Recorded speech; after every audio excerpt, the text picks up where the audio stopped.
Hello and welcome back to the $1 Billion Movie Club. This is a show where we look at movies that made a whole lot of money and then we go, I didn't expect that to happen, but that's cool. And then we wait 2 months and we're like, oh shit, it crossed the bar. I guess we have to talk about it now when there's no hype around it. But here we are. See, that's the thing. We give you the piping hot takes from 2 months ago. We let it settle and we let it digest before it shits out of us, all right? We are your co-hosts. Who are we? I am Pawan Mehta. And I am Christian and hello. I hope you're enjoying us in your ear holes once more. Or if you're going through it right now, you know what? I hope you're enjoying it just consecutively. It's like we never left. We never left. Oh, are you rapping Rap God right now? A quick update on the status of this podcast. There were plans for season 2, and then life is hard. So I think the plan right now is that we'll return for the one-offs, if anything, when they actually make the money. And hopefully we will get back to season 2 one of these days, because we want to talk about Little Women and a Hidden Life. Yep, those were the two movies. And we'll get to the best of 2019 one of these days. However, we're not there. What film are we talking about today? We're talking about Spider-Man 3. Oh, we did that already. We did 3 already. No, but this is 333. There's only 2 Spider-Man 3s though. But this counts as like the 3 to the other 3. So is this either related to Wendy's 4 for 4 or the Asian supermarket 555? All of them. Wow. Because 333, 444, 555. It's the order. This is the prequel to those 2. Is it also a prequel to 999, the DS game? You know what? That one they went into the future for. People weren't ready for that yet. We got to build them up to it. Oh, I'm sorry. I thought we just skipped numbers like Ocean's 8 to 11. Well, you got to save room for the sequels. The sequels to what? To 8. Oh. Hold on. So where do 8.5 and 9 come in? So 8.5 was the director's cut. Oh, wow. And 9, that was the straight to DVD sequel. I do remember this now. 8.5 was the director's cut, released about 2 months after the launch of Peacock. Yeah. To boost subscribers. Spider-Man No Way Home, directed by John Watts with a budget of $200 million, released on December 17th, 2021. 2021, that's odd. For yes, it is the first pandemic movie to gross to make this milestone. In its opening weekend. All the movie producers were like, damn, we in a pandemic. And then Spider-Man bust out the gate and said, we in a bandemic. Whoa, which bands? The rubber bands around money bills. I see. Spider-Man opened to an opening weekend of $260 million. It is the second highest grossing opening weekend of all time. And it's the first. Which one do you think it is, Pawan? Avengers? Yeah. Endgame. Spider-Man is the first movie in the pandemic to open with a gross opening weekend gross of over $100 million and $200 million. It would be number 1 for 4 weekends straight until it was dethroned by Scream 5.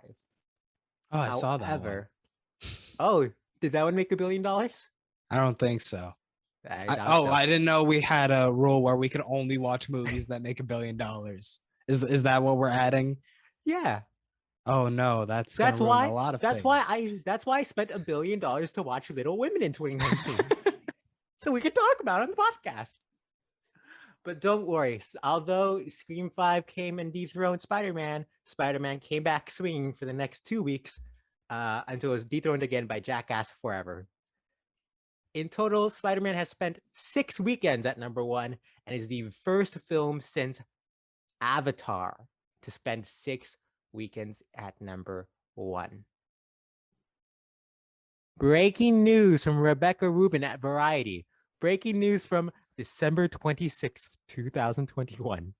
Spider-Man No Way Home becomes first pandemic-era movie to smash $1 billion milestone globally. It did so in 12 days, tying Force Awakens for the third fastest film to do this. Number 2 was Infinity War with 11 days, and number 1 was Endgame with 5 days. Currently, No Way Home sits at $759 million domestically and $1.804 billion worldwide. That means it is currently number 4 domestic and 6 worldwide in the all-time gross. But let me note, it's not done. No, it's not done. First off, I think there's a question if it could cross 2 billion. And if so, will it go higher? It's currently the highest grossing film to not hit that $2 billion mark. So we'll see how far it goes. More notable is according to Box Office Mojo. Love their top 10 lists. So do Tom Holland and Jacob Batalon. On this day, February 14, 2022, it is about $1 million behind Avatar. What do you mean? In its domestic gross. So by next week, it will hit number 3. Actually, at this moment, it might be crossing into number 3 domestic. Pawan, this film. Or made so while you're listening to it, it might cross. You never know. Pawan, obviously the viewers don't need to hear what happens, but it's been 2 months since I've seen this picture. Can you refresh my memory, please? So this is going to be a fun one since it's been, I can't even fully recall if I did watch the movie in theaters.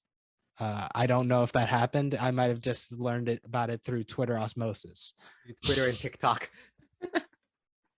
Oh, okay, wow. So let's Andrew see. Garfield saves Zendaya 8 times in the movie. let's see what I could come up with. Okay. So we pick up right at the end of Never Getting Home. Oh wait, that's this one. What? Far From Home? Yeah, that one. We pick up right from the end of that one where the mystery man Doc Spider-Man gave the address and everything. And then we get some shaky cam as he's carrying MJ through the New York streets as he's like, what's going on? And then everyone finds out he's the Spider Boy and his life is ruined and he can't get into college now for reasons. And then he decides he's gonna try to get in, and he corners one of the admissions officers for a school, and then MIT, right? Oh, that's where they wanted to go? that's a tentacle. That's a tentacle from a classic movie. Oh no, that's a bomb from a classic movie. What are they doing here? Oh right, I skipped the entire Doctor Strange. Yeah, what are they doing here, Pawan? What are they doing here? So Spider Boy was like, what if they don't know who I am? And then oops, he does the thing where I said before, and then the tentacle man and bomb man show up, and then electricity man shows up, and then reptile man shows up, and Sandman shows up, and then he fights, and then Aunt May's like, yo, what if you help them? And then he's like, all right, I'm gonna help them. And then that doesn't go well. And then Aunt May goes bye-bye. And then he's like, oh, I lost. And then, oh no, we see 2 more portals show up. We get 2 more Spider Boys coming through. And then with the Spider Boys' help, they go to the Statue of Liberty and do a fight. And then the thing is resolved. And then he's like, and then Doctor Strange comes back because he was missing for 3/4 of this movie. He just dips and then comes back. And then he's like, yo, I could do a thing, but if I do the thing, you would be nobody. And then he does the thing, and Peter's nobody.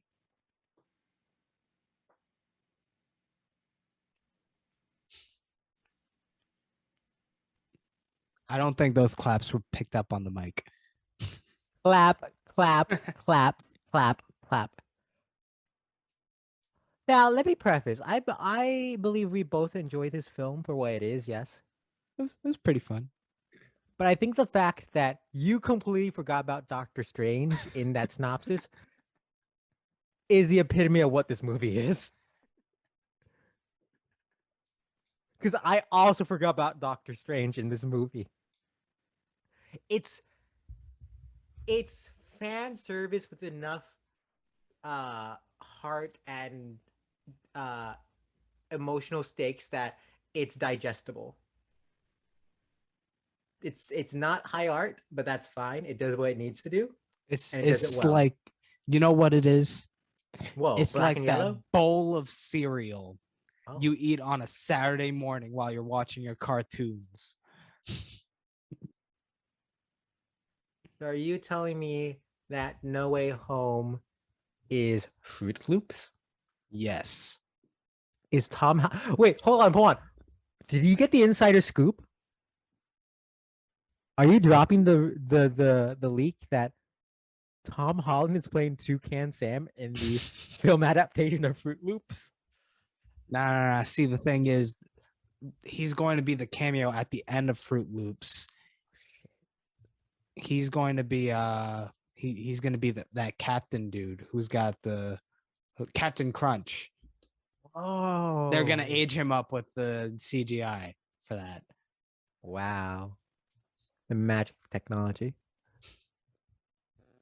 But yeah, I enjoy this movie. It's a lot of blah blah blah to get to the fan crossovers, and then it's very fun. Everyone's committed to what they want to do, and it's very delightful. What do you think? It's fun, but I will say it feels like Tobey Maguire's just there. Oh, Like 100%. 100%. Like he's just there to stand there and be like, "Hey, I'm here, guys." He's so like extra moody in this. And I don't know. It's not even like the cartoonish. It feels like angst from 3. It feels like the thing is they didn't know how to vibe the Sam Raimi style with this. I don't know if I think it's more of what do you do with that character. I think it's very obvious there's loose ends from the Amazing Spider-Man, that Andrew Garfield Spider, you know what to do with it to make some sort of arc. I guess it's him. He has a moment with the Green Goblin at the end, right, Toby? Did he? Doesn't the Goblin stab Toby? I don't remember. I think that's the closest thing we get to an emotional beat to his character. But see, this is where you're getting the fun, insightful moments where we're trying to recall a movie we saw 2 months ago. But I don't think it's all right. Again, I'm sure I mentioned this in the past on this podcast. I 100% agree with the Scorsese's evaluation of Marvel movies, and I think he uses that as a general term for all blockbusters nowadays. But when he says Marvel movies are theme park rides, because when I think of this film, right, I don't think there's much cultural cachet to it. What are the memes? What are the references people are saying to each other? What are the one-liners that we remember this movie for? I mean, the things I keep seeing are just the 3 Spider Boys hanging out. Yeah. And like people on TikTok are duetting the Green Goblin moment where it's like, that's some trick you got there. Well, I guess that then. I feel like the cultural conversation around this movie died after like 2 weeks. And has only been reborn. Maybe it's just in my sphere of Twitter. When people are mad that it's not nominated. You know what? Let's give it an Oscar. Let's just throw it an Oscar. It was nominated for something. Don't think But it should have, but Best it Picture. was. It needs Best Picture, man. Tell me one other movie that came out in 2022 that held the culture's attention. In 2022, Jackass Forever. I'm very intrigued by the J-Lo Owen Wilson rom-com Marry Me. It's a Oh, classic. that's not Ben Affleck. I thought they were gonna have another. Yeah. Give it a year. Give it a year. But yeah, I mean, that's the argument I keep hearing, which even so, do you categorize best by cult, like audience appeal? I don't think so. But the people who say it, I feel like didn't watch. I don't think we did get this deep into the should Spider-Man be nominated for Best Picture topic, but we did. But let's dig. Let's dig. Here's my thing, right? Because this is the conversation, right? Yeah. It comes out and everyone's like, this is the first movie I see in a theater in 2 years. And they're like, wow, this is the I'm going only to risk movie. getting the new variant for this movie. Oh God. I've mentioned to this you in off air, but I saw the movie and the lady next to me was coughing the entire movie. I'm like, oh God, thank God you have your mask on.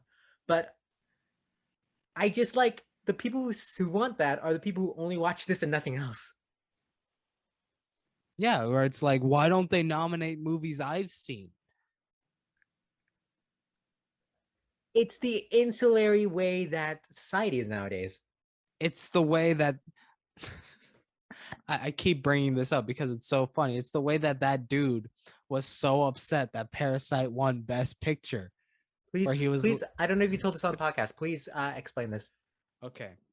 So after Parasite won Best Picture, Mhm. you know, the anti-SJWs came out of the woodwork being like, oh, this foreign film came out here and won Best Picture. Thanks, Academy, for giving into the wokeness, the woke agenda, the woke wave.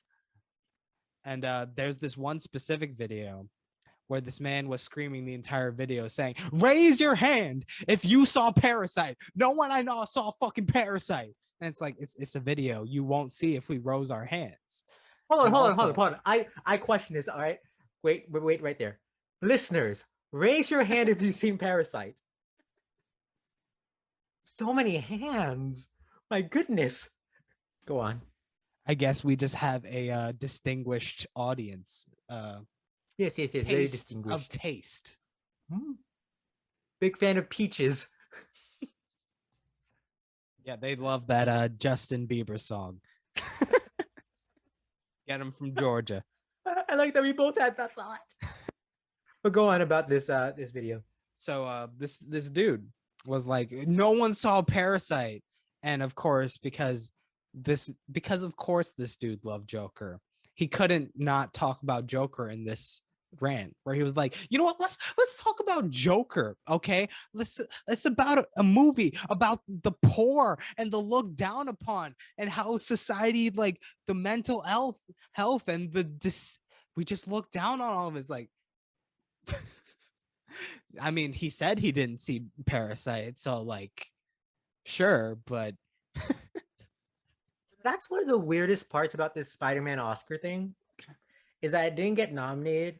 And everyone's like, oh, the Academy is so high and mighty. Make a fucking populist choice one of these days. This is the same Academy that nominated Joker. And Joker was the most nominated film that year. Bohemian Rhapsody, which made a shit ton of money, won the most Oscars that night. They've nominated Avatar. They've nominated... Dune's nominated this year. Yeah, that's the thing. Even this film. year, Dune was nominated for Best Picture. So the argument isn't more popular films, it's specifically Spider-Man. But you know what? You know which big popular film was snubbed this year?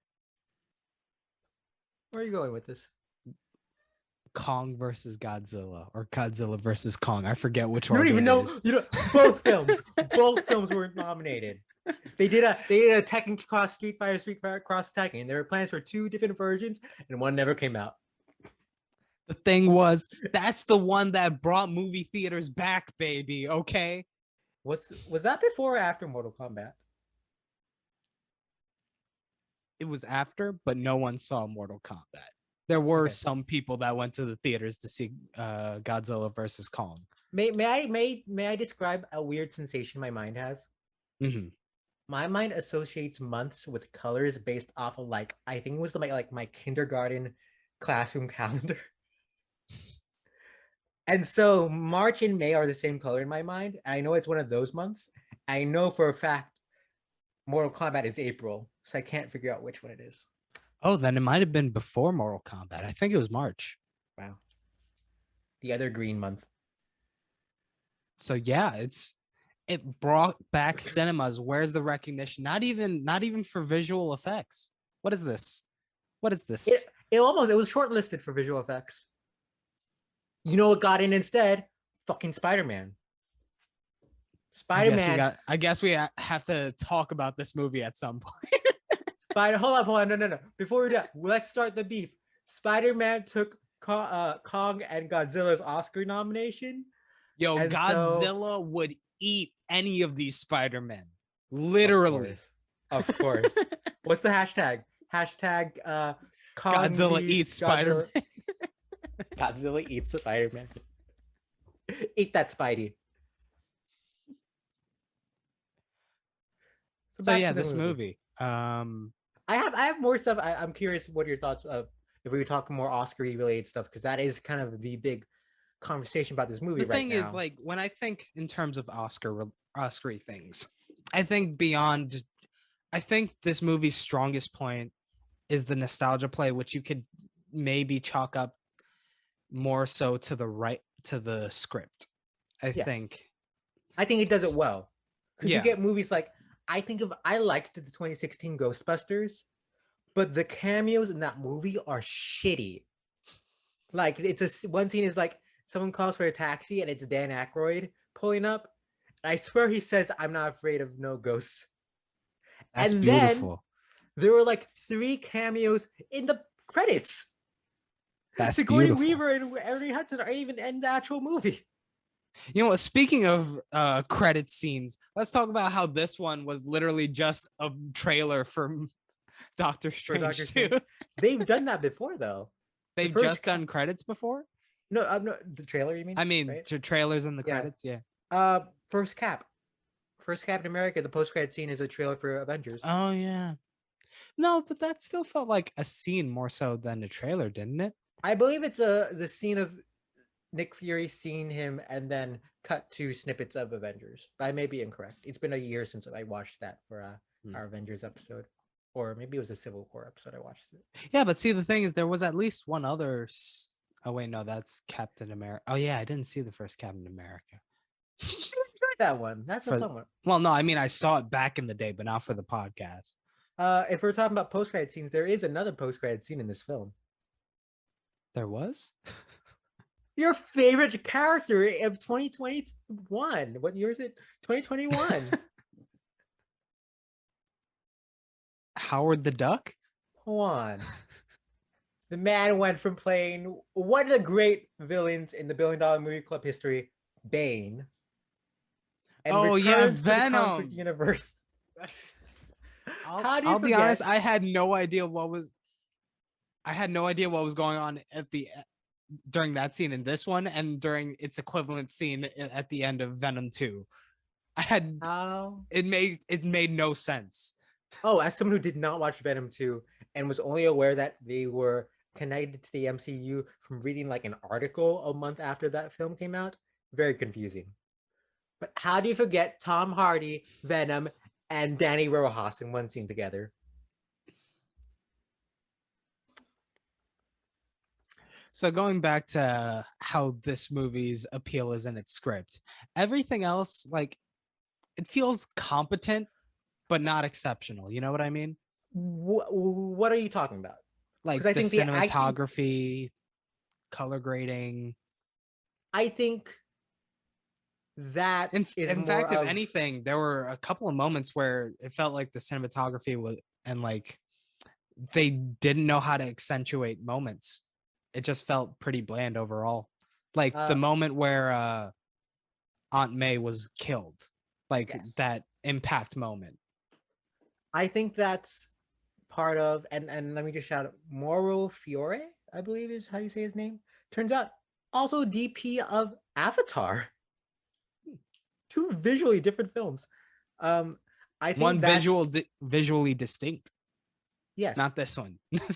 No, I that's why I want to go with because one of the big uh notes you've had about the MCU as we've gone through these films is the lack of color and distinct palette for each film.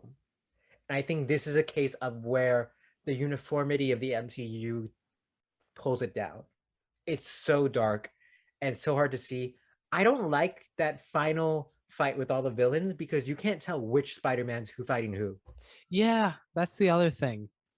It's also dark and But nothing's very clear. it's also a problem of the costume designs are so similar, and you gotta go for that iconic costumes. Sure.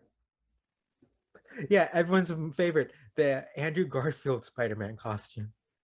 No offense I to mean, you Garfield, who say I that now, you say that, but like all right. everyone, there is a critical Yes. resurgence of I reappraisal of those movies. Though I don't know if I agree. It's I probably liked just kids who grew up with those movies. I liked them in the moment. I have not watched them since then, but that's 100% people just rewatching this movie and be like, "Oh, I like him now." 100%. I mean, I think there are people who did before Sure. this movie came out were like, yeah, I really like those movies, but like they were kids. Yeah. But this weird resurgence of people being like, "Hey, give Garfield Amazing Spider-Man 3" is just people like, "Give it Marvel, whatever you do, I'm there." And I'm like, "Hey, did we let Garfield do like Tick Tick Boom 2?" I don't know. Well, there you go, Marvel fans. Andrew Garfield is nominated. he, God, he's so good in that movie. I like that both you could pretend he's nominated for this one. both Garfield and Cumberbatch are nominated in the same category. They're both in this movie. Unless, did you forget again? Doctor Strange is in this movie. I did, yeah. See, that's the other thing about Doctor Strange in the MCU overall. He's had one movie, and then he's just had like bit parts in Yes, movies here and there, where it's like thankless and easily removed, especially in Thor Ragnarok. fuck, he is in Thor Ragnarok. Because I was gonna say, like, why would I feel like Marvel like rushes through getting to a sequel when they have a hit. So it only felt odd that Doctor Strange has waited this long for a sequel. It's coming this year, supposedly. I think it was an issue like they had with Ant-Man, where the director had like a falling out. Yes, of two. But still, that's 6 years is a long wait. Which I feel pretty bad for him because he was trying to Scott Derrickson was trying to go in a darker, like more horror tone for 2, and they were like, no, we can't do that, this is a family franchise, and now they're marketing it as like, oh, this is a horror. Did you see? I saw the tweets already yesterday because the trailer was on during the Super Bowl, and people are like, "Oh, thank God, Sam Raimi's directing this movie," and it's a couple of shots that are a little horror-esque. We'll see how far they go. I enjoyed the first Doctor Strange, so I'm not against it. I liked its visuals, I'll give it that. Come on, don't worry, you got some of that in No Way Home. I completely forgot about that too. Because it's such a weird fight. Like, and Doctor Strange is supposed to be this ultimate being. Is like, bro, you lost to a kid in high school. A kid in high school fighting in this realm that he's never been in. Also, the fact that like Spider-Man is like, yo, I beat you with math. He was a literal doctor. A surgeon. Well, surgeons don't use math. Have you watched Grey's Anatomy? They don't ever do math. It's just an odd film, this one. I will say, I do think that cast brings it. Whether it's Tom Holland I'll be leading honest, I as don't think charming as Tobey ever Maguire before. brought I'll give you that one. it. I'll give you that one, but I also don't think he has Like anything to do. I love him being here and all that, but I can tell you he did not bring it. He was just hanging out. I will say two things on Tobey Maguire. Number one, I don't think he has anything to do. His Peter doesn't get anything. Number two, I think he's the weakest of those three actors of the three Spider-Men. I don't know about that. Maybe I just haven't seen enough of him. I really think it's his Spider-Man just doesn't gel with this style of movie. Does he not do quips in those first three? Not really. I don't remember. I mean, the times he did do quips, it was very obviously corny. Like, it's you, Goblin. It's you, Goblin. It's you who's out of his mind. But I will say, I think Defoe's Green Goblin is that camp, that over the topness of that first film. And this film finds a way to make it a little more sinister. Sure, but then again, it's the thing where I think they have more freedom to do that with villains than heroes. Sure. I feel like I enjoyed Alfred Molina in this, but I can't think of anything he really does. I love how Reptile Dude is just there to be like, yeah, I'm a joke. yeah, I was in these movies. I will say, a little mad we don't see Paul Giamatti's Rhino. Like, if you're gonna make fun of a character's motivation like that, sorry, we're coming back to that later. They make fun of Reptile. Is his name Reptile or Lizard? What's his name? Lizard, whatever. I feel like there was a shot where it was like his reaction to something, and that's it.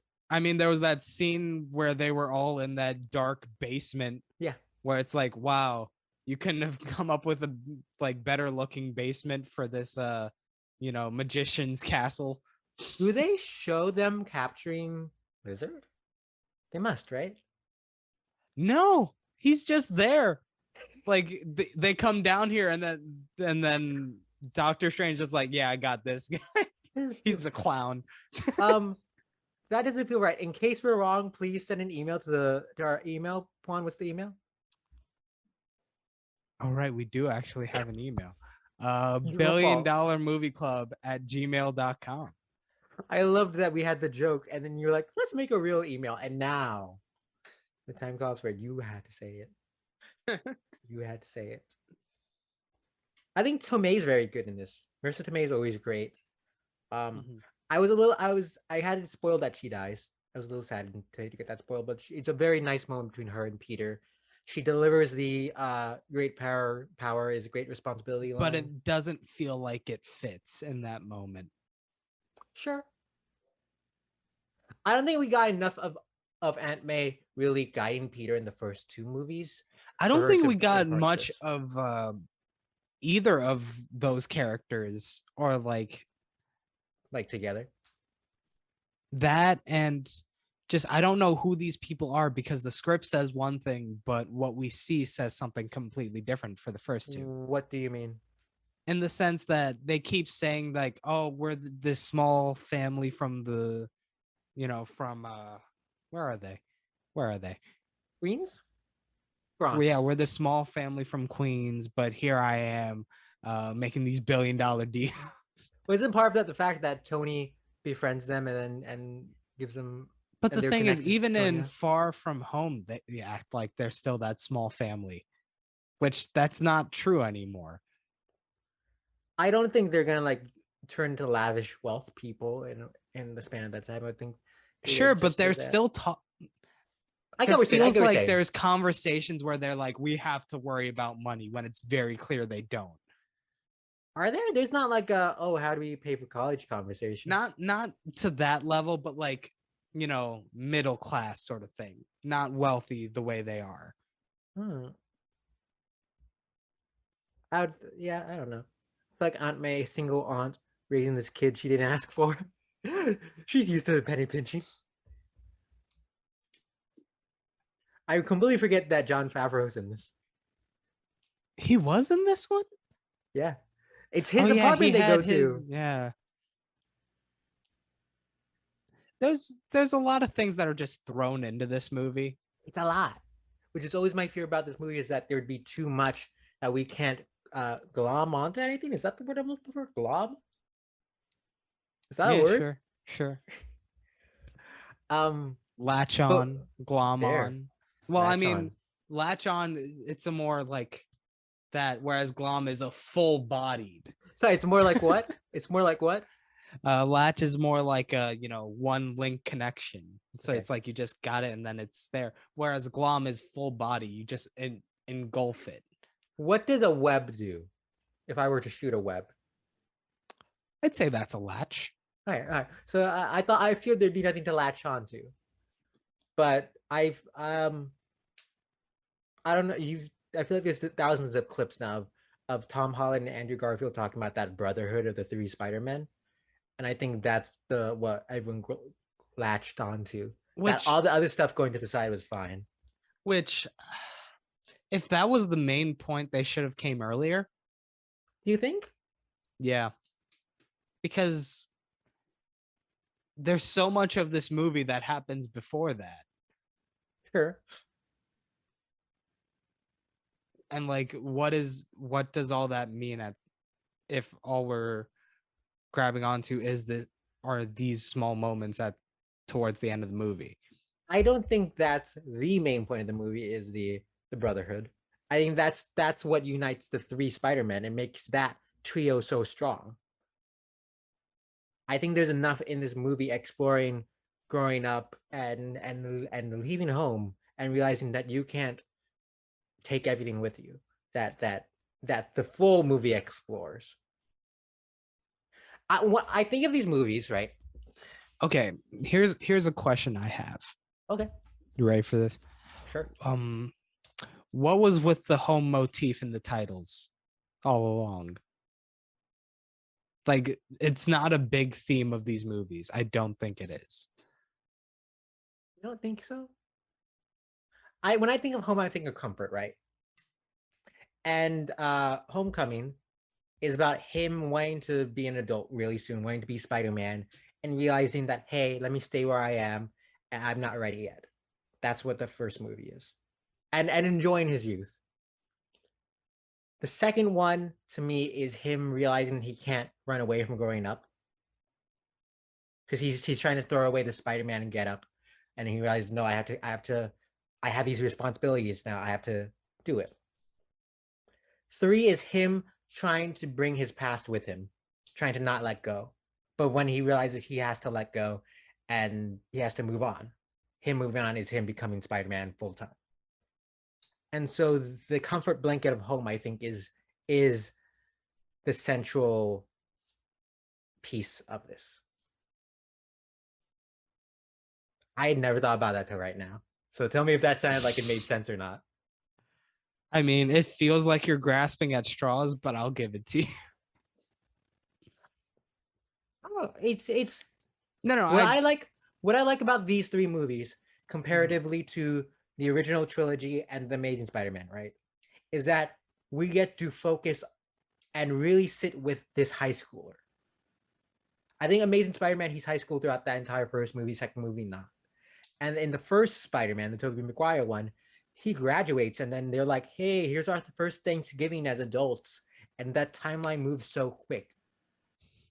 And so as someone who I loves a just good remembered I saw a clip on Twitter of that Thanksgiving scene where it shows where you see the beginning of the scene and it's just the three of them sitting around just staring at each other waiting for Peter to show up, and as soon as he opens the door they all just drum Peter because it's like they have nothing to say to each other. yeah, I like this for the exploration of young Peter home. So I see it. We haven't talked about Zendaya yet, or Jacob Batalon's Ned. They do a couple of wacky hijinks here and there, feels like. They I do a find portal thing. I find the MJ character so odd because she's such a loner in that first one, and she kind of completely loses it in the later two. Which I It guess, feels like as soon as she said the line, she switched characters yeah. Which I guess when because you're, like that's that's when she was Michelle and now she's MJ. I guess when you're like a teen, you switch phases, right? Like, but thank God Zendaya can sell it. I do really love her scenes with Peter at the end. That final kind of goodbye when Strange is about to send everyone back and wipe the memories. Is really heartbreaking for her and Holland. And then I do enjoy that scene of Holland trying to say hi to her, and then that's more on the Holland than Zendaya. No offense, Zendaya. Of the dramatic stakes of that final interaction at the diner. Where did she work? It was a bagel, Bagel. donut, coffee. Yeah, It was but a Dunkin' Donuts off brand. wow. Uh, uh, uh, fuck. What's another word for A Dunkin'? Bunkin' Bonuts, if you will. There you go. Selling them bonuts. And then Ned really gets lost in this movie. But I do really enjoy the fact that we get to see his house and his Lola. And as a Filipino, I Oh yeah. love that she just speaks Tagalog and there's no subtitles. And it's very wonderful. I saw someone tweet that it's like the biggest scene in a movie in 2021 features Filipinos talking Tagalog. And that felt nice.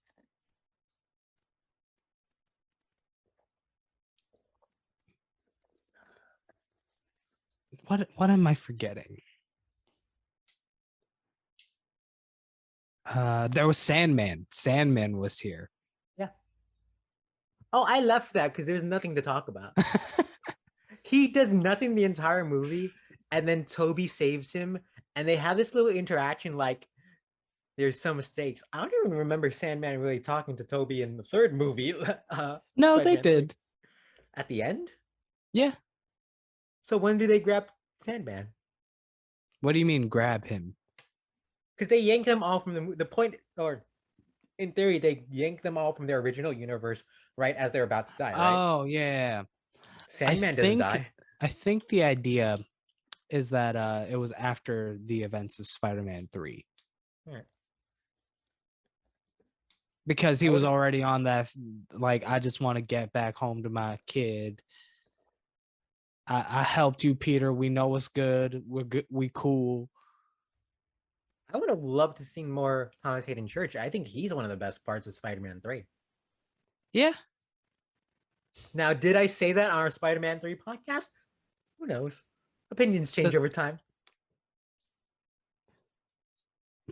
I was gonna say something. Oh, right. Here we go. Well, you shake your pen is important. The thing is, it feels like there was a good amount of redemption in this movie for Andrew Garfield's Spider-Boy. Yes. With that moment where he saves the other's MJ. Which, as someone who hasn't seen the movie but saw the clip, it was an okay. Like, as someone who saw that original clip but hasn't seen that movie, that moment hits. I get it. As someone who saw this moment in this movie, it didn't hit. This one moves so fast. I think, but like, I was in that theater and everyone was like, "Wow!" Yeah, I felt that. The thing when you're in a Marvel movie in a theater. Okay, you know what? No. I know. I was. The thing is that so many people fucking love these movies that they will believe everything, and they'll take it, and they'll go for that ride. You know, let me say why that moment doesn't work for me. All right. It feels like, okay. All right. So that was that Joseph Gordon-Levitt movie with one of the Deschanels. 500 Days of Summer Yeah, that one. with Zoe Deschanel. Where at the end, there's the other one. There's someone who's looks exactly like her, but is named does not. Autumn or something. She does not look like her, but she is named Autumn. Go on. And then the idea is he's latching onto her now. And Yeah. that's supposed to be he's doing a bad. That's what it feels like in this case, where it's like they're just seen as like exchangeable in that sense. No. Where it's like, I couldn't save that one, but I saved this one. I don't know if I agree with that. That's what it felt like to me. I think it's, losing someone's a big deal, but to feel like it's your fault, that's going to take a toll on you. And so he assumedly that would affect one's perception of themselves, and for him, his perception of himself as a hero. And so this is the way proving to himself that he can save the day. And also, I know because I've listened to Garfield talk about this. It's him helping out his brother when he failed himself. And maybe that's just me being colored by hearing Garfield talk about it. It just feels like the parallelism is too specific for it to not feel like they're just exchanging. Okay. You know what I mean? But it's an instance that would happen often, I would think, if you're Spider-Man. Your loved one's falling and you have to save them. Because even Dunst falls like that in the original trilogy, right? Sure, but that wasn't a moment that was supposed to elicit the sort of thing that this is. Because this is supposed to be that redemptive, quote unquote, moment. Yeah. I don't know. But it feels differently for him. You know what? Because of we're saving this right? for later. Okay. We can save it for later. I'm gonna bring that up during fixes. Let's shout out some more of the talents. Our boy Michael Giacchino does the music in this film.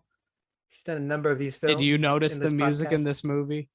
I feel like I enjoyed it in the moment. Nothing stood with me. But also, like, that's not. It's the thing about doing the superhero sequels is that so many of them are so iterative of the previous entries a lot of the time that it's tough for them to really stick out.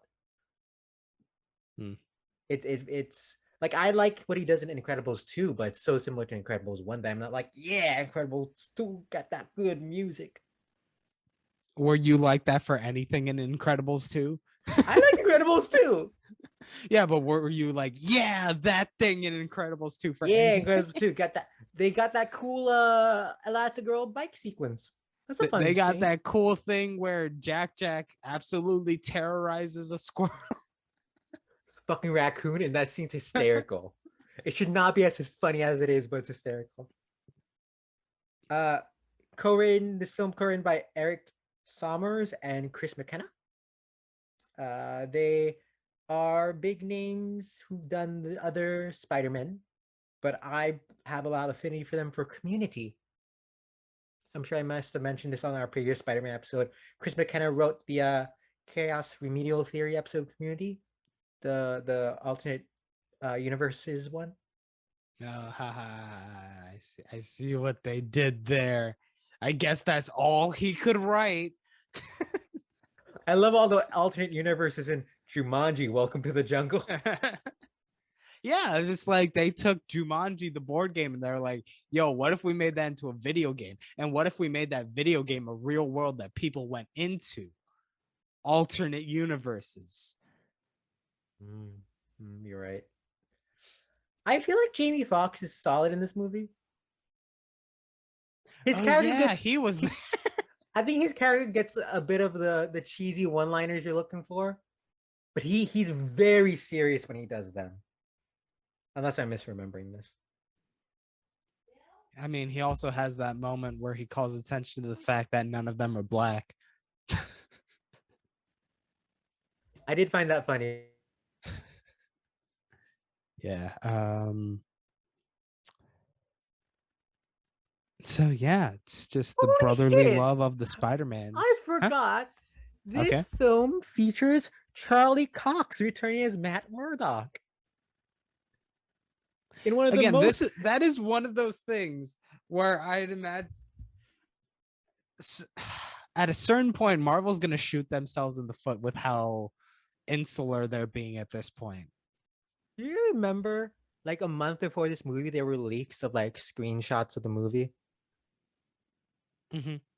And I remember it was the one of the three Spider-Men staying in like the Statue of Liberty, and then it was Matt Murdock, and I was like, And "Oh, that's then cool." people, and then, oh right, I remember people were talking about that. It's like that can't be Charlie Cox. He's too fat. What the fuck? I hate the internet. But he comes in this. He's a lawyer that they're consulting with, and then if it wasn't enough to just see this man you already know, someone throws a brick and he just catches it. He's like, "I'm a good lawyer," and that's it.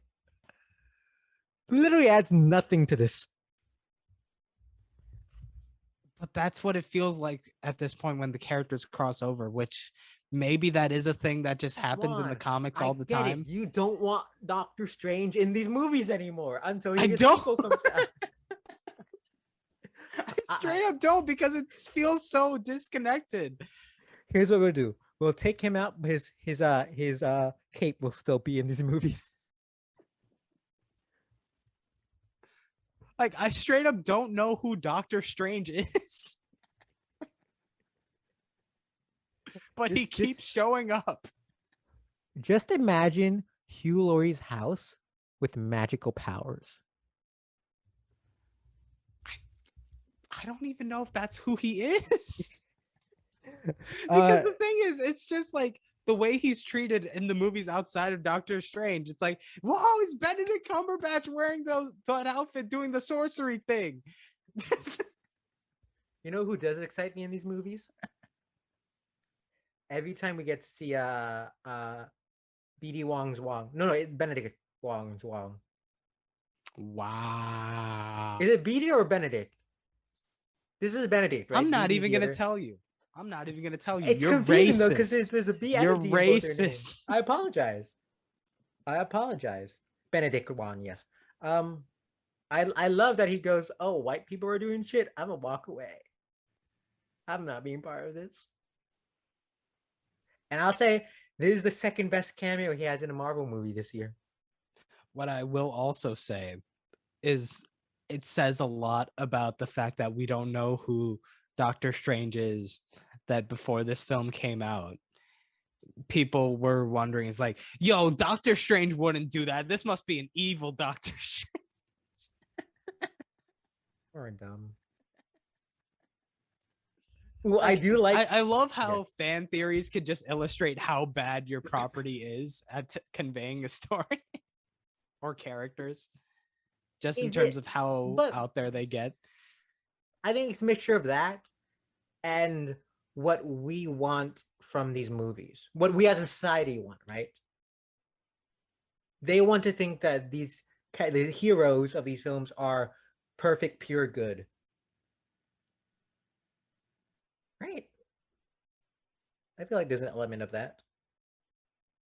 I don't know about that. Hmm. If anything, you could say they wanted that about Superman, but I don't think anyone wanted that from any of the Marvel characters. Strange is an asshole in Doctor Strange. Why would you be dumb enough to say, "Oh, he wouldn't mess with the time warp theorem"? Because he knows it'll ruin everything. He's smart. That's why he shouldn't have done it. He's smart enough to know not to do that, but he's stupid enough to lose to a high schooler in his own dimension. Because the kid was smarter than him. We gotta start a petition for the MCU to nerf Spider-Man. I don't believe it. It's too far. Shout outs to J.K. Simmons, who's in this movie. Yeah, he's there for like 2 seconds. Yeah, hey, J.K. Simmons always good. J.K. Simmons. You know what it feels like? It feels like they were set. They finished the script for the last movie, and they set it up with J.K. Simmons as J. Jonah Jameson, and then they were writing this one, and they were like, "Well, shit, we set it up with him. We got to put him somewhere." I guess he has to be in this movie. Let's have him try to be a newscaster. Is that what he does? He's outside when Aunt May dies. Yeah. They're here in the briefest of moments. The briefest of moments.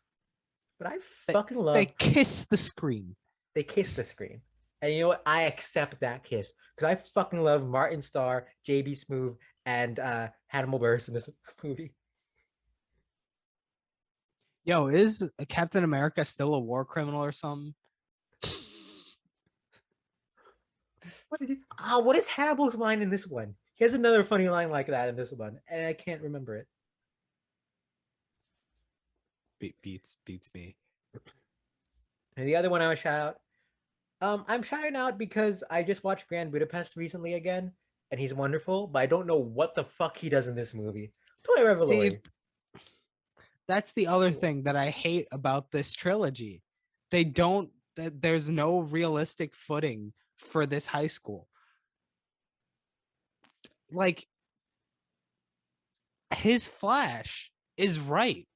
He's right.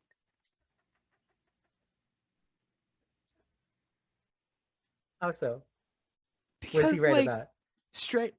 Okay, in Homecoming, everything he griped about, he was right to gripe about. But he's an asshole. No, he wasn't.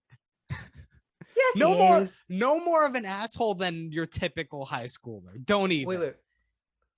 Is the party in Homecoming at his house? Was it? I thought it was at the girlfriend's house. I can't remember. Because if it is at his house, then you're right. People do actually like him. But if it's not his house, I do not know. I do not know, and I cannot tell you. The thing is, they just treated him like shit. You know, it's like that one like comic of like, I don't know if you've seen it, but the one where it was like a Chick Tracks, where it was like the man at the pulpit, and then the audience is like, shut up, and it's like they hated Jesus for he was correct.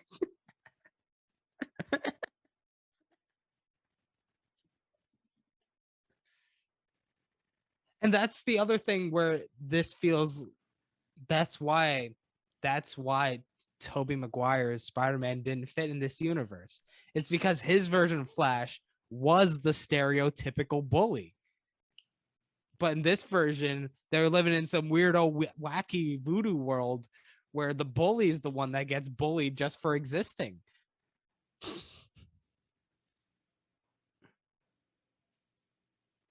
Really, so no wonder why he had trouble finding his footing, trying to make sense of how his Peter Parker would exist in this wacko, crazy, cuckoo pants world.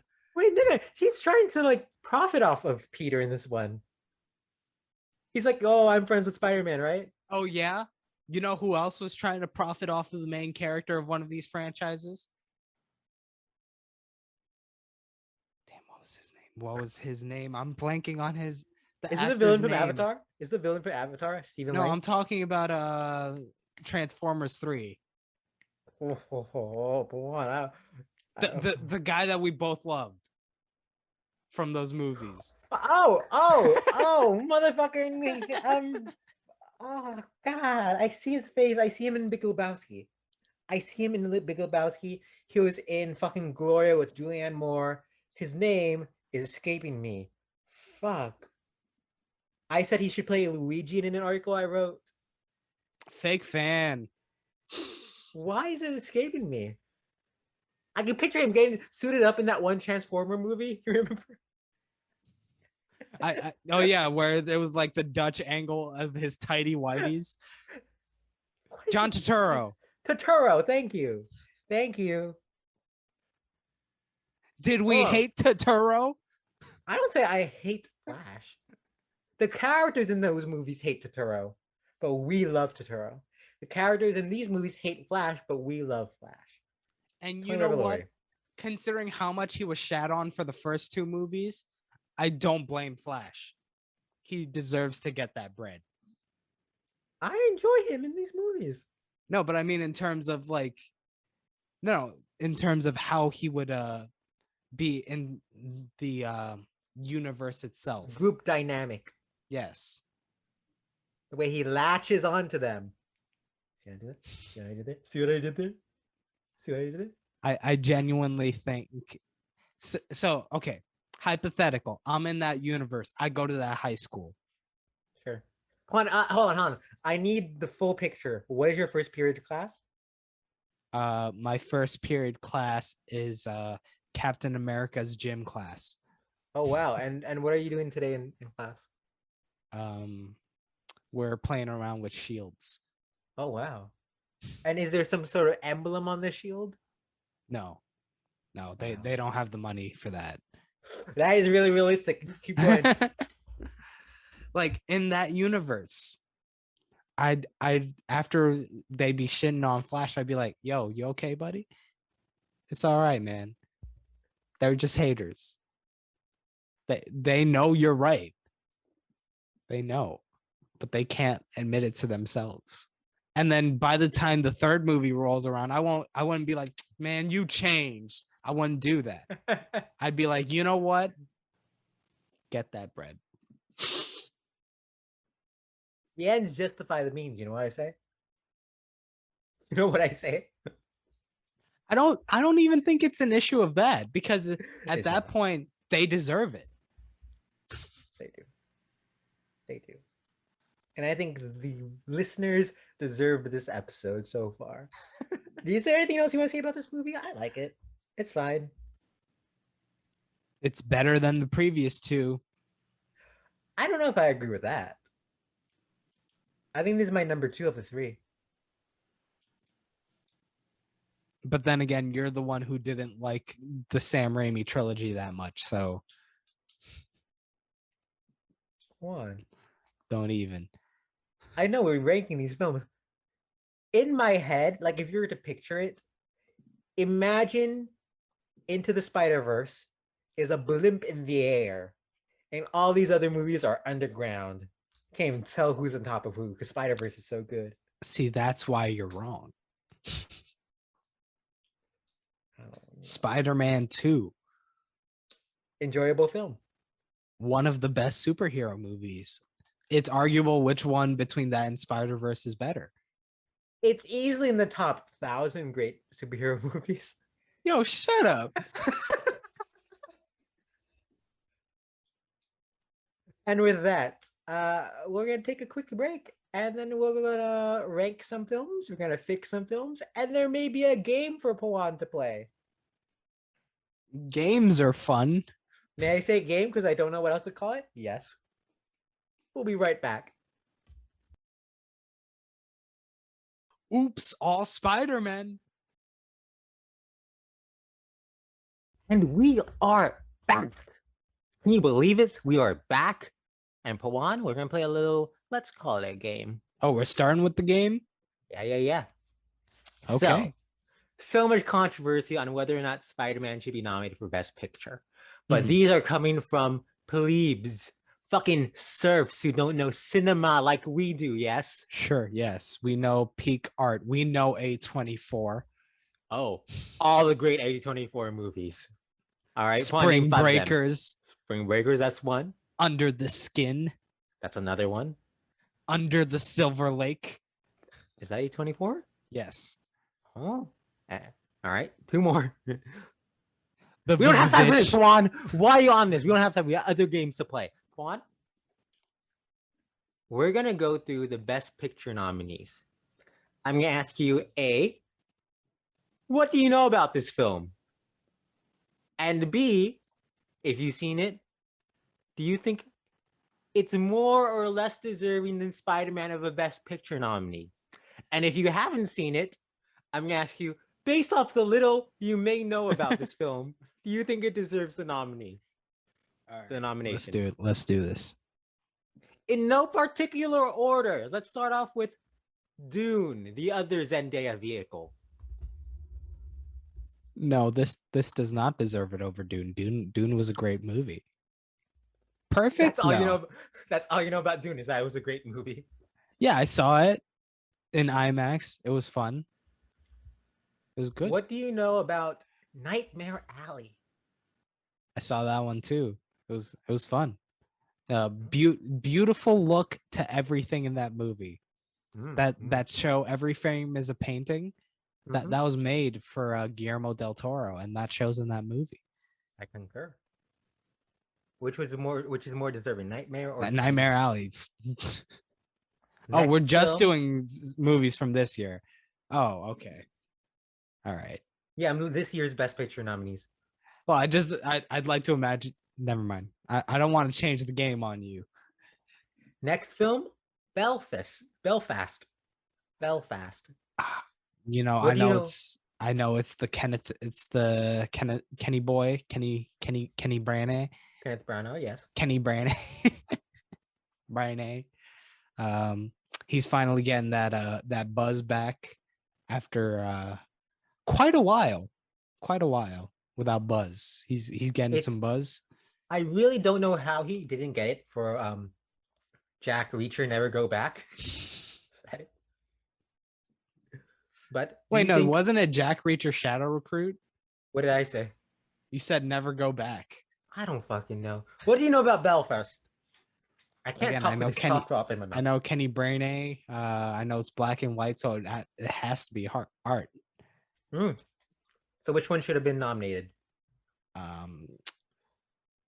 That one has a boy banging a drum on the cover, so I'm gonna say that one. Wow.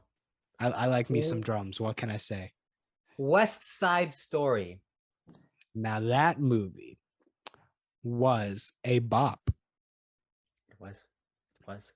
There was a problem this year. There was a lot of musicals, but it was a little bit of too little or too much of something. That was the Goldilocks equation. They solved it for that movie. I don't think you saw this next one. Oh wait, hold on. Which one do you go with? Spidey or West Oh yeah. The Goldilocks equation in question is how to shoot the musical numbers and the dance sequences. Which one do you go with? I go with the Goldilocks. I go with the West Side. I don't know if you saw this one, King Richard. You know, it's no Collateral Beauty. Sadly, it's no Collateral Beauty. That one did get nominated for Best Actors or something, right? Collateral Beauty? Yeah. No. That got nominated for something. There's Collateral and there's Collateral Beauty. No, I know what I'm saying. It did not.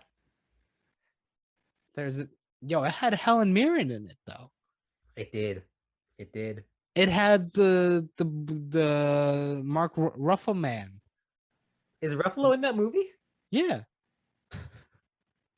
Does it reunite the stars of Begin Again? Keira Knightley's in that movie too, right? Yeah. Reunites the stars. Maybe I should watch Collateral Beauty. That'll be. What do you know? We gotta watch Collateral Beauty one of these days. So what do you know about King Richard? It's got the Williamses, but it's not 7 Days in Hell. You remember that one, right? I don't know where you're going with this. What? Oh, is that the HBO? Yeah, that was the Adam Samberg, Andy Samberg one, where he was like the reverse, where they did a reverse blindside on him, and he was one of the Williamses. Oh, fuck! I forgot that. Did you ever watch the follow-up to that? Where it was a biking one, and it's like Andy Samberg, David. No, I haven't seen that one. That one's a fun one too. Wasn't 7 Days in Hell a sequel to something else? Didn't they have one before that? I don't know. It's not a sequel, but I haven't seen the King Richard, but King that sounds like a Shakespeare. That's art. I'll give it to that one. In the year that the Shakespeare movie wasn't nominated for Best Picture, if it sounds like Shakespeare, it's in. Licorice Pizza. You know what? That was really problematic. No. Whoa. So you're not nominating Licorice Pizza, you're nominating Spider-Man over Licorice Pizza? Yeah, because this one isn't problematic. Oh, This one is. This one is. wait. I'm sorry. I forgot. How old? All right, we got to break down the numbers on this one. How old is Andrew Garfield Spider-Man? That's a great question. Because Andrew Garfield isn't the age he was when he started those movies. And I assume time has passed for his character equivalent to the time for the human. Fair. That's a fair point. And he's out here getting nostalgic romantic feelings for MJ, who's a high schooler. No. They're both problematic. Neither of them get in. I was going to say this movie is problematic because Doctor Strange messes with the time warp. I thought he wouldn't do that, but he did. Oh yeah, he wasn't supposed to be evil. He was supposed to be too smart for that. So that's not problematic. That's the what's wrong with the movie in the 20 minutes. So which would you nominate, Licorice Pizza or Spider? Neither. They're both bad. Wow. Because they're both problematic. They both need to be canceled. Coda. What do you know about Coda? I know she comes from a deaf family. She's not deaf, and man, does she love to sing. Yeah.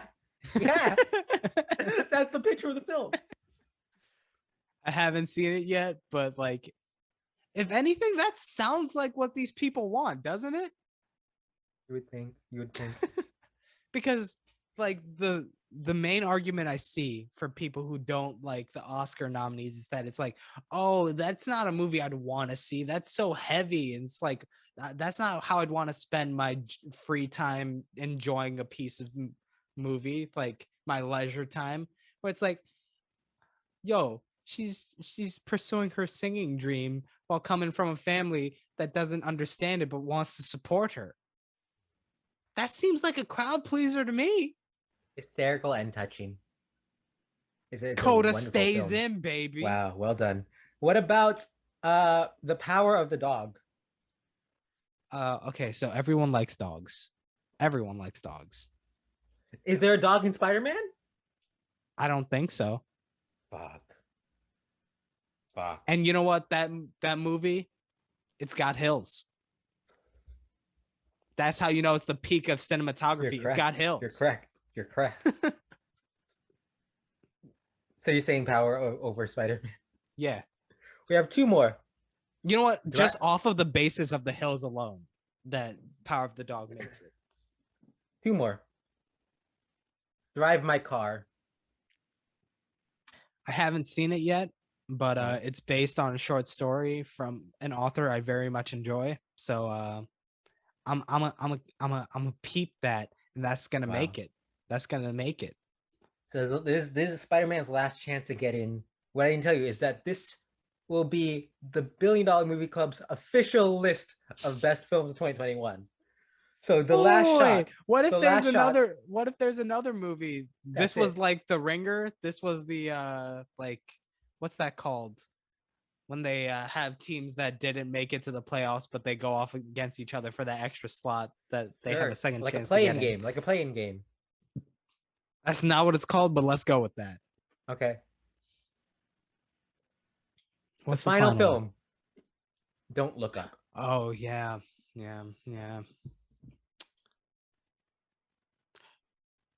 What I will say is the Academy sure loves that Leo DiCaprio. They loved him so much they didn't nominate him this year. They love that DiCaprio. And the thing is, my question that I've been pondering for a while now is, when is he gonna be DiCaprio? Because he's been capping this entire time. When is he gonna stop capping? Tell the truth, Leo. Let us know what's up. So are you picking Spider-Man or Don't Look Up?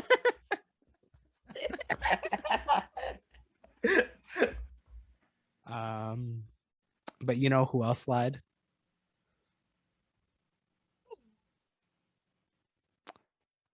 Green Goblin. He broke my heart when he was like, I want to get better, but then he didn't. What film are you That's picking on? rude. We're in suspense. That's rude. We're in suspense right now. That's rude. I don't know if I could accept that. Which one? Is this your way of saying you don't want to pick one? You know what? I'm gonna go with Don't Look Up anyway. You got to have one bad movie in the mix just to play the odds. So like, is everyone gonna be mad at us this year? Stay tuned and find out. Because they always have the movies like that do inevitably win, and everyone's like, that movie was garbage, and it was garbage back then. How did that win? You got to have one of those nominated every year just in case. Well done. Well, you got Crash, you got Green Book. You need one of those to at least be nominated every year so that there's the possibility. A true upset. So it's official, Pawan. The $1 Billion Movie Club does not think Spider-Man should be nominated for Best Picture. It was hard fought. But sadly, Spider-Man, it almost had a chance with that final one, but sadly, it was too agreeable to make it. It almost had a chance. If it only did a couple things. Pawan, John Watts. Have we mentioned his name yet in this podcast? We did. John Watts, the director, does a terrific job with his movies, but he should have called us. He should have been hey, $1 Billion Movie Club, I need some help. How will you fix this film? I got scared for a second because I accidentally deleted the note that I had of my fixes, but then I found it in the recently deleted, so we're all good. Nice. Pawan, thank God for the heavens said we must hear how Pawan would fix this film. How would he fix this film? So first of all, I was talking about how I did not like the parallelism of the MJ thing. It's like, oh, just because she's a girl named MJ, it's okay for you to view her as your redemption. No. We got to flip the gender binary. We find out earlier in the movie that Ned is under witness protection. And he lets Peter and the other MJ in on his actual name. And he's like, just so you guys could call me MJ. So Ned's real name is MJ? Like, that's the acronym. He doesn't tell them the actual names because he's still in WITSEC and he wants to protect that. And considering what a blabbermouth Spider-Man is, he's gotta protect that security. But he still wants to be closer with them. He does. And he doesn't want to stop and he wants to stop lying. Unlike Leo DiCaprio, he wants to take off that cap. Are you just mad that Leo did our first episode of the podcast and never again? Never came back. So yeah. So we still get that moment where Andrew Garfield gets his big redemption where he saves MJ. He saves the other MJ. Yeah. You realize it's not MJ in the Amazing Spider-Man. So there's also an addendum, another fix in the Amazing Spider-Man movies. Emma Stone plays MJ. Well, no. It's another scenario where at the end of the first one, she's like, "It's okay, you could call me MJ." Remember how those movies were supposed to have an MJ? Shailene Woodley filmed scenes playing Mary Jane, and they were cut out in the second one. And you know what? The only movie that committed to having both, Spider-Man 3. You could say that about Spider-Man 3. You could say that. No, Spider-Verse has an MJ and a Mary Jane and a Gwen Stacy. I'll be honest, I keep forgetting that movie exists because it's so divorced from all the other in Spider-Man such a movies. higher tier. Hold on, we're going across the Spider-Verse part 1. Don't. We're going across the Spider-Verse part 1. Okay, so that's one fix. That's one fix. That's one fix. We're getting so you brought up how there's that beautiful moment with MJ and Spider Boy when they're saying goodbye because he knows he has to let her forget him. What we need in that moment is a musical cue where Whoa. they started real low, but it builds in volume. Where they started playing Goodbye by D4NNY in the movie. Are you sing a snippet of the song? I don't know what the song is. It starts off with a spoken word part where he goes, "Hey, I just wanted to say goodbye. Goodbye to the people who hated on me. Goodbye to the people who loved me. Goodbye to the people who trusted me. Goodbye, goodbye to everybody." It fits. It does. So also we're getting all these big villains showing up. All the star-studded cast is showing up.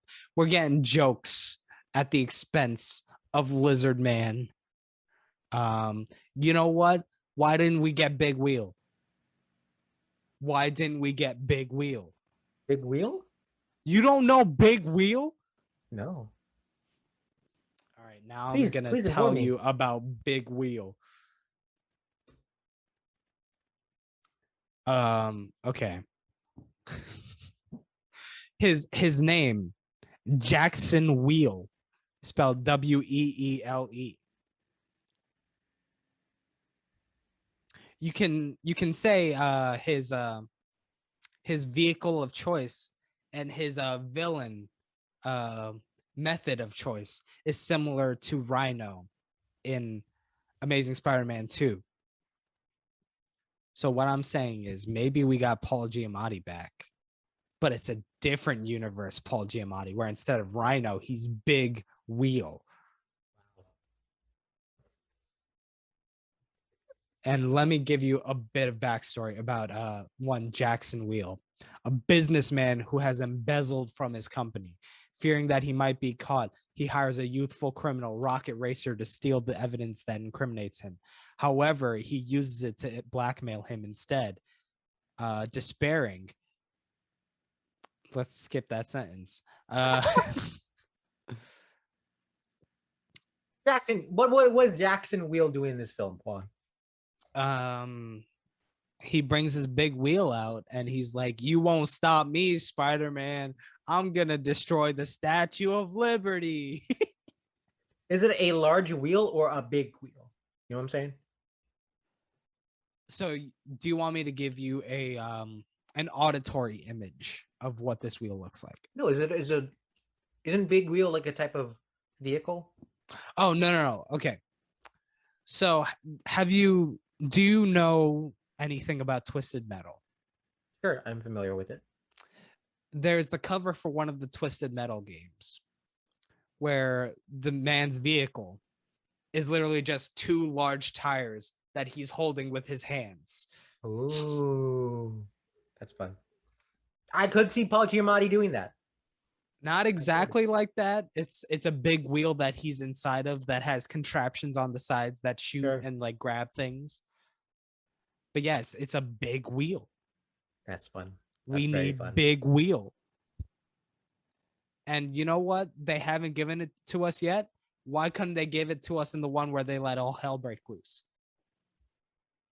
Because this was really only some of the hell. We're gonna get all the hell later on, but in your iteration, all the hell will break loose. Okay, so that's 3. And 4, we kept saying, yo, there's nothing for Tobey Maguire to do in this one. He doesn't gel well with this. And the problem is he's held back because he can't be that full outlandish self like Willem Dafoe was able to be as a Green Goblin because he's a hero instead of a villain. right? We said that. We So did, we what did. if when that portal opens and we see Toby, it's not when he's all done with his arc. It's emo Spider-Man that comes through. Ooh, that changes everything. That changes everything. Is there a dance number now? It starts, they pick him up in the middle of that sequence. Oh, ho, ho, ho, ho. That's quite the sequence. Like he, that moment where he like slides over and just looks at the girls. He slides through the portal, not knowing where Hold he on. is anymore. Hold on. I want you to describe to the listeners how you're sliding. Okay, so there's that moment where he's walking. Not how Toby slides, you're sliding. How are you sliding? So I'm putting my torso on one side and my arms on the other. All right, I enjoyed that. Thank you. Keep going. Yeah. So yeah, and then not only so this helps Tom Holland Spider-Man because he's like, yo, I couldn't help these bad guys. Looks like they're always gonna be bad. I feel bad because I can't do anything right. He regains his confidence because he helps emo Spider-Man along with Andrew Garfield. How did he help emo? Does he help emo Spider-Man stop being emo or be extra emo, being his full emo Spider-Man self? They help him by getting the venom off of him emotionally. That's deep. That's some deep shit right there. So like, how let's make an equivalency, if you will. Okay. Let's say that the way that he dealt with Venom in the original in Spider-Man 3 was Sure, John I Wick. remember. Was John Wick. What? Let's say that's John Wick. In this one, they're gonna treat it like the movie Pig that came out this year.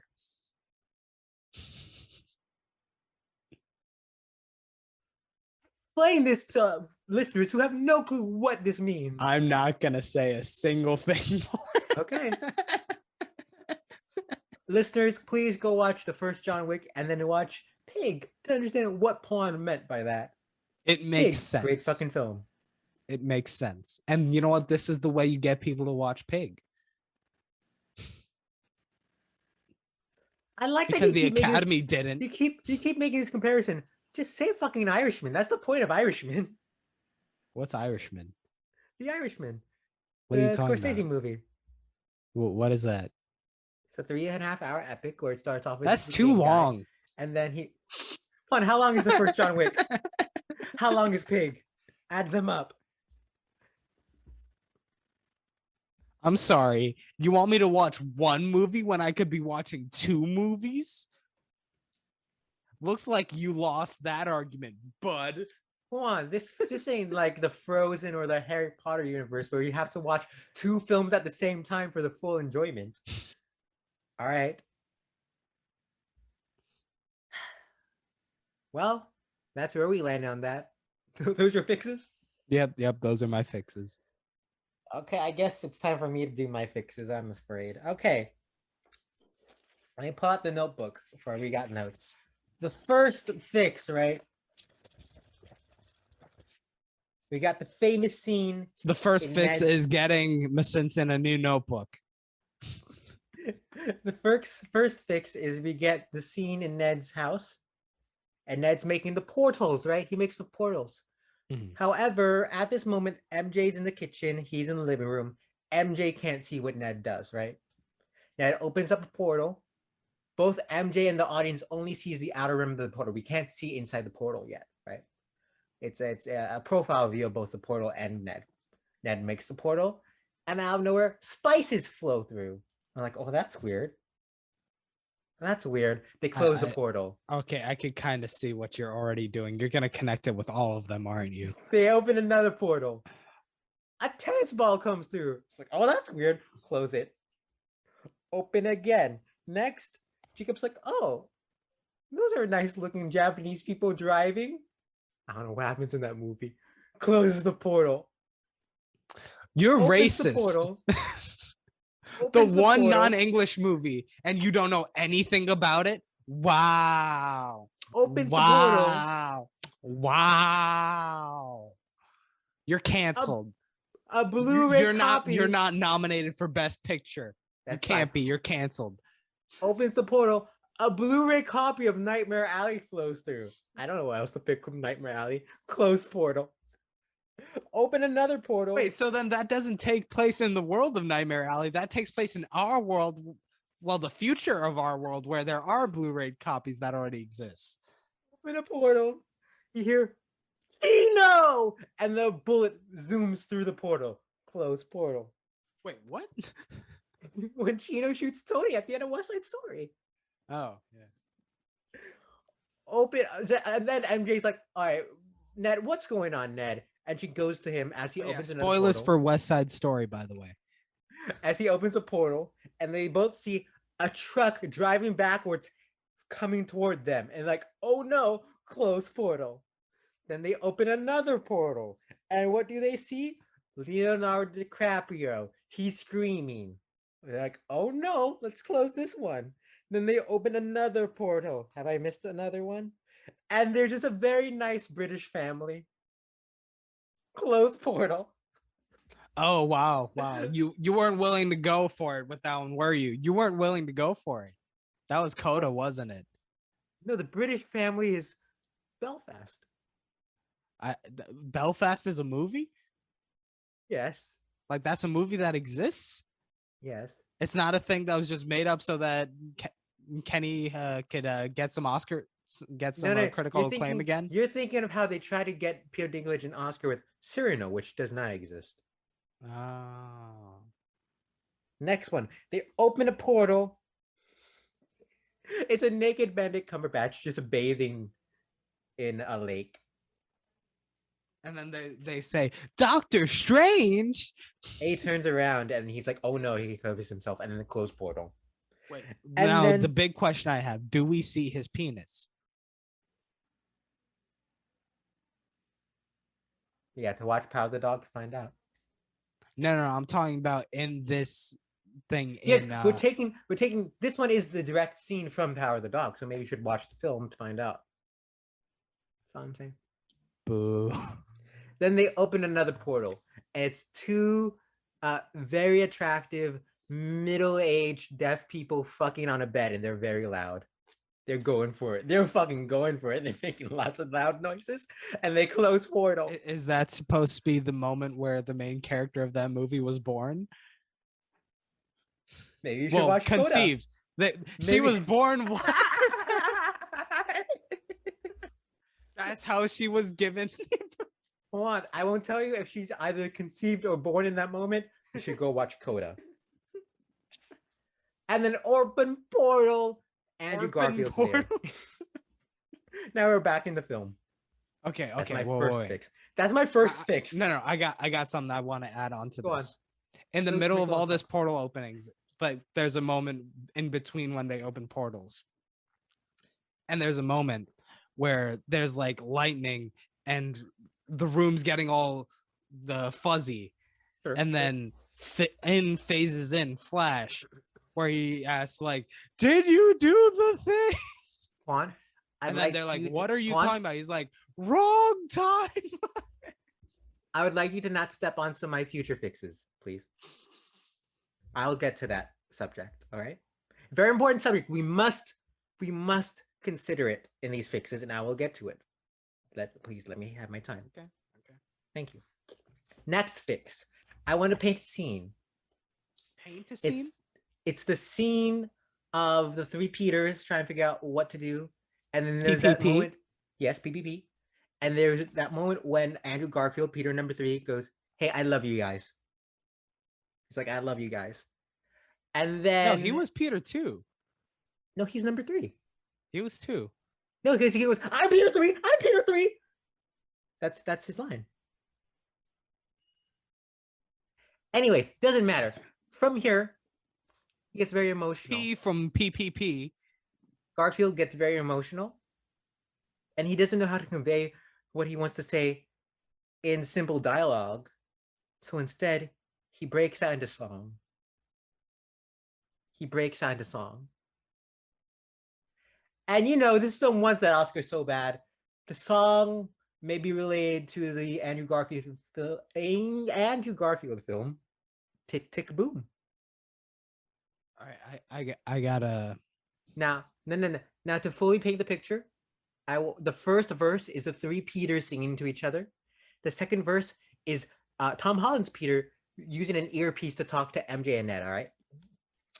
And if I'm doing this editing right, you would have heard some music beginning right now. And so I'm going to sing to you this new song, all right? Because the song is playing, and then the three Peters are about to start singing just about right now. Stop the dog. Take them out. It's time to regroup before we lose the bout. Hey, MJ, don't fall off. Yo, MJ Ned, really you're fell off here with that too. one. Don't mess up the toss. We're swinging in unity. Call us Peters 1, 2, and 3. We'll beat these sinister creeps. Cause we're the Spideys. We don't need no dang Avengers. 2 and 3 don't know what they do. But we'll save everybody. And when Oscars come, we'll get our due. We'll get our due. We'll get our due.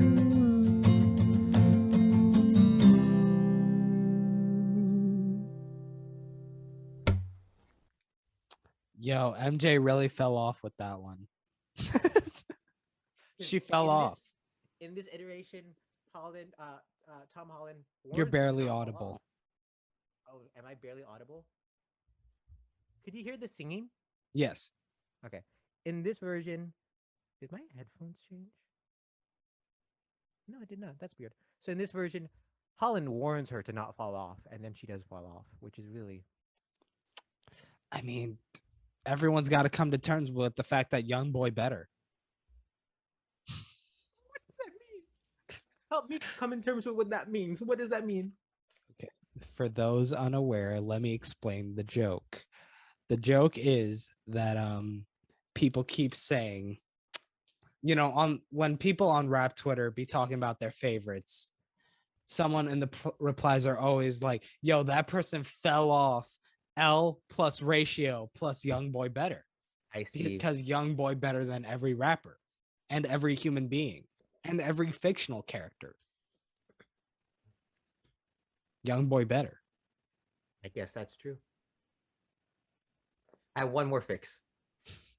For I know you hate Doctor Strange, and you hated the fact that it was basically a trailer at the end. So we take that out. New post-credit scene, all right? It's Flash. Flash Thompson, he's coming home. Turns out he lives from a broken home. He goes home. Oh, does Flash meet Flash? He goes in his bedroom. And he sees a note. This is odd. He looks at the note. The note reads, "Hey, Flash, I could use some help from a cool cat like you. From your friendly neighborhood friend." The note opens, and there's one of those Spidey devices. You remember at the end of Civil War where the device like pops up and there's the whole cool thing on the top? The little hologram thingy? Sure. Yeah, well, that's what Flash has. He has a new device from Spidey because Spidey needs help. At this moment, we cut to a shot of Donald Glover. Donald Glover goes, "Hey, Miles, can you help take out the trash?" And we cut back to Flash, who goes, "Uncle Aaron, I told you, call me by my real name, Flash. Stop calling me Miles." End post-credit scene. Okay. There's another element that we completely looked over that I feel needs to be addressed. Okay, go on. We need Joe from Joe's Pizza to be in this movie. I don't think they're in Midtown, are they? It doesn't matter. So we're just moving some major moments to be in a different Burrow, or are you just having Joe enter this universe? Is Joe Uh, dropped in with the villains? Is Joe in one of those cells in the basement? yes. Where Wow, he's just yeah. like, yo, I just make pizza. I didn't realize, I made that promise, but I didn't know breaking promises would involve me being imprisoned. I blame Joe. Toby for that one. Damn it. He show got it. Girl. Well, that's our fixes. But don't worry, we're not done. Everyone's favorite segment is back. Juan, it's time to rank this movie. Beautiful, beautiful. We're back, baby. We're Now, ranking where's the movies, window? but I wonder what Masinsa's got up his sleeves. It's very simple. His short sleeves. If I could figure out how to fucking open this window, it'll be very simple. Masinsa out here asking, how do I rotate a PDF? Come on, wait, I'm pressing the P for protate. Rotate? I don't know what the fuck that meant. Yo, here on the $1 Billion Movie Club, we're pro Tates. Every Tate. Pro Tates. All right. All right, if you're anti Tates, get the fuck out. So, actually, let me stop sharing this for a second. Juan, I want you to pick any film we've discussed ever on the $1 Billion Movie Club. Belfast. We just talked about any film we've ranked on the $1 Billion Movie Club. One single film, any film. Let's go Pirates of the Caribbean, Dead Man's Chests. Dead Man's Chest, interesting choice. And so I've chosen a film myself. I've chosen Frozen 2. You can't read that. It says Frozen 2. Frozen 2 currently sits at number 16. Wow. I didn't realize that. How did we do that? Because it was one of the last movies we decided on. Dead Man's Chest all the way at 37. Yeah. I don't know if I agree with that ranking, but okay, that's the science. So we go to the Spider-Tron 3000, min 16, max 37, and we generate number 35.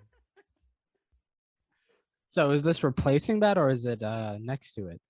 Now this is where we discuss. Do we think for the instructions on this generator does not go that far? I think it pushes everything that's below it or above it one space up or down. One space up. Okay, I'm done with that. Good with that. So, okay, I'm gonna make a note.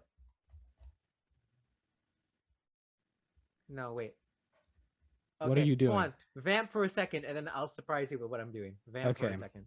So Masinsen's out here doing the maths. Maybe he could defeat Doctor Strange in Doctor Strange's universe of his own creation. Doctor Strange, he's a surgeon, but you don't need to be smart to get through medical school, right? That's not a requirement. He's egotistical enough to have made it just off of that. So yeah, I think Masinsen could take Doctor Strange. That beanie holds his power. For what we don't know is that there is a Ratatouille under that beanie that is controlling Masinsen during this fight that will lead him to victory.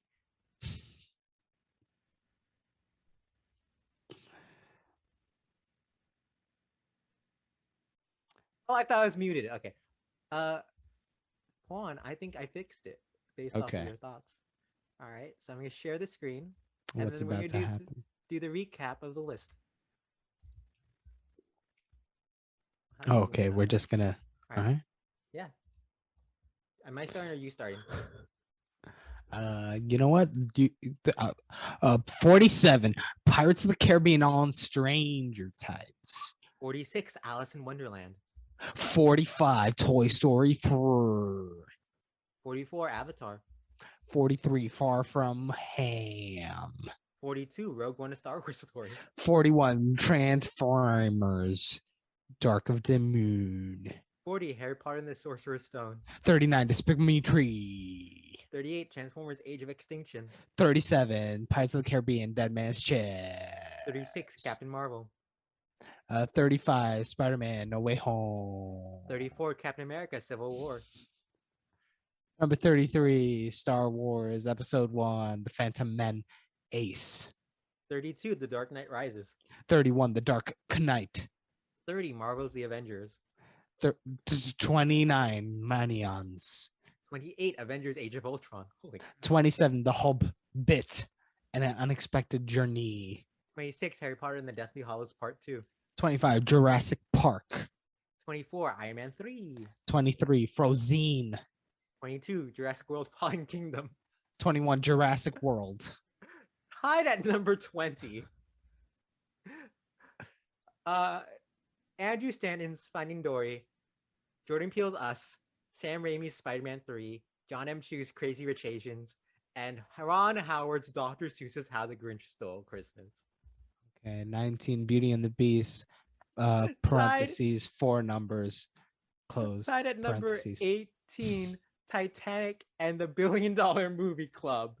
Parentheses, 2020 to 2021. Close parentheses. No, that's just season 1. Oh, you're right. You're right. Keep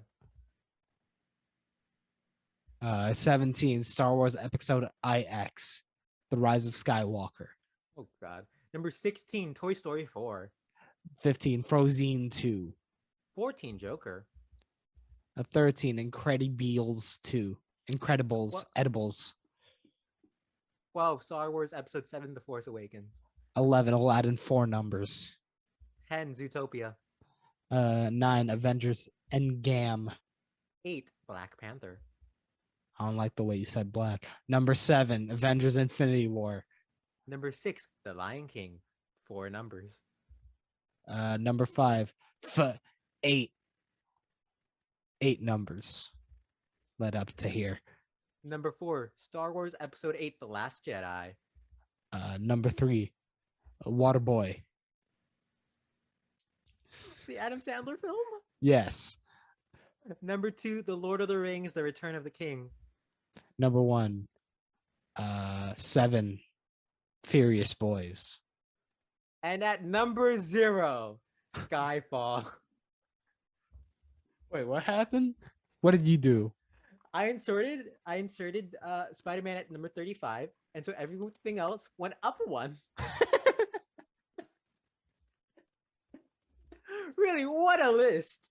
So I think what we got to do from this point on is we coin flip for who gets to decide where it goes. Oh wait, no, we're not doing that anymore. We're just picking 2 movies and doing it. We coin flip to see if it moves everything up or down. I think there's a world. I think this is the official $1 billion list, right? Mm-hmm. But then when we do season 2 and we do other films, we'll do the No. official.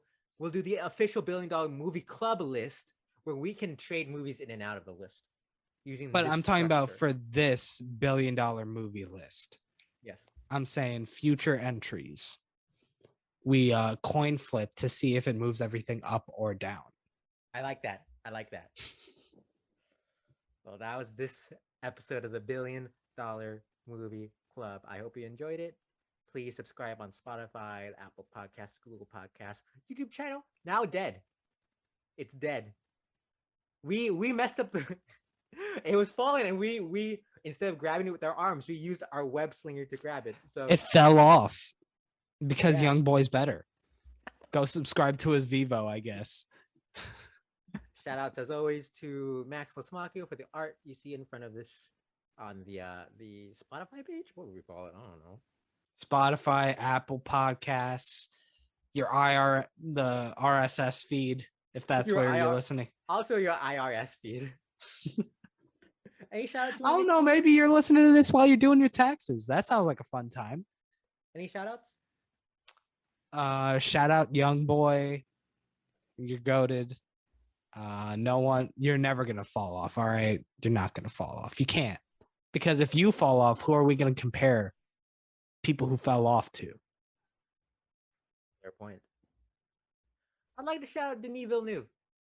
Denise, I think one of these days you'll make a film on this podcast.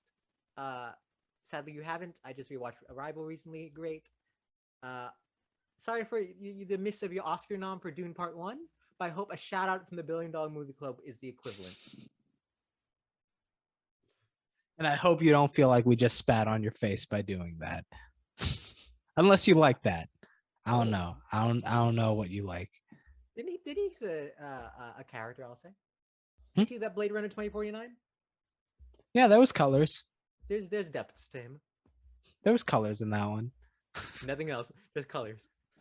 It's really, people thought it was gonna be a sequel to Blade Runner. It's a sequel to the Colors trilogy. I love how you keep bringing that one, the Colors trilogy, up, and not me. And you haven't seen a single color. It's fun it exists. You haven't seen a single color. No, I'm sorry, Pawan. You don't know what blue looks like. No. You don't. You've never seen green in your life. Everyone's talking about the color scheme of Belfast. And I'm like, it looks just like Spider-Man. I'm so confused. Thank you for listening, and keep your eyes and ears on the lookout for our next episode. We'll see you next time. Whenever that happens, we'll be there. When a movie makes $1 billion, you can expect us to be there within 2 months at a reasonable time. That's good for the both of us. Yeah. Or you know, I'm sort of a scientist myself. Go. Oops, all Spider-Men.